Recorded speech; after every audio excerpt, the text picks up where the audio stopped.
Surgical Lamp Assembly Episode 3. At Home Depot, we bought a bunch of T-joints and now we have a new base for the stand, with an added feature that we can screw apart the pieces. Then, we created a joint to connect the stand to the moving beam. Rotates, the nut's gonna come off a bit, so it's gonna be wobbly. Glue it together. Oh yeah.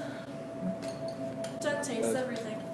Glue it to the washer. Probably weld it some. We decided to go with the super glue option because welding's not really a thing we can do. What happened was, we super glued the nut to the bolt, and now the entire joint can swivel without fear of the nut coming undone. The main project for today was to install pistons, so that way we could keep the beam lifted. Get a point where the bottom of this doesn't interfere with these pipes. The screen door Glue that in place. air so there's pump like a action thing, and we're going to position that correctly so that it's anchored here and it can actually work. solution.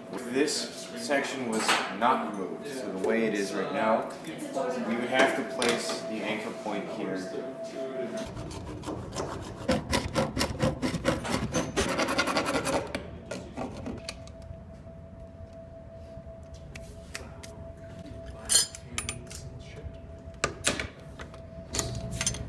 Or no. Drill holes through here and then have this like that right there. This is the standard rack that came with the pump, and we're trying to replace that standard joint with a piece of a hard drive that was lying around in the shop. The new piece is thinner and has holes in the direction that we need and at the angles we need. The thickness of the screw changed when we put it through this hole, because this won't fit, yet this will.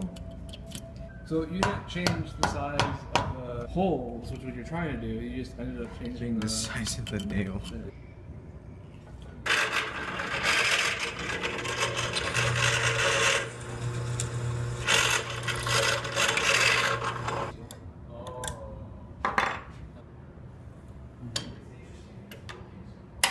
Use the straight edge, right? Oh yeah. What you're getting up here is the amount of movement the piston's gonna go. Right, because we're gonna lock this. It's not that. Put a screw in and tighten these. Yeah.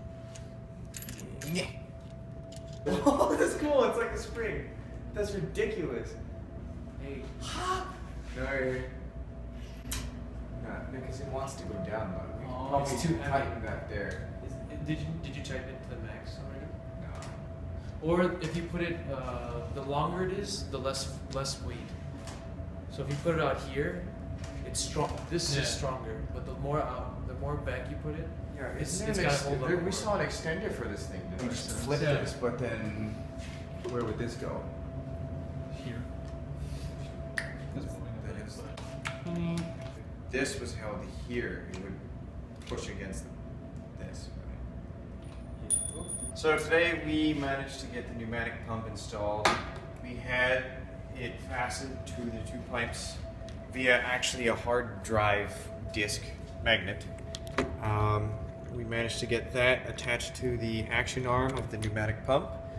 This would go and connect over here and reach, and we'd fasten it there. And that would allow some little bounce to this. We have a little bit too much bounce, and we realized that there's too much torque on the pump, and so it's just pulling it down with the weight that's over here. And so it would just eventually, instead of staying up, it slowly comes down. So what we're thinking of doing is taking this unit here, fastening it down here, and basically flipping this whole assembly so that this fastens up here. This is what the new piston system will look like. We're going to have to redo a lot of the work we already did on the T-joint, but the new system is a much better design. Here's how the stopper works. This stopper is going to stop the movement of it. And so that's going to actually keep it at an angle. Next on the agenda is to reinstall the pneumatic pump. Then we're going to install the lighting array and the power. Oh, it smells so nice. Why? Indian food, man.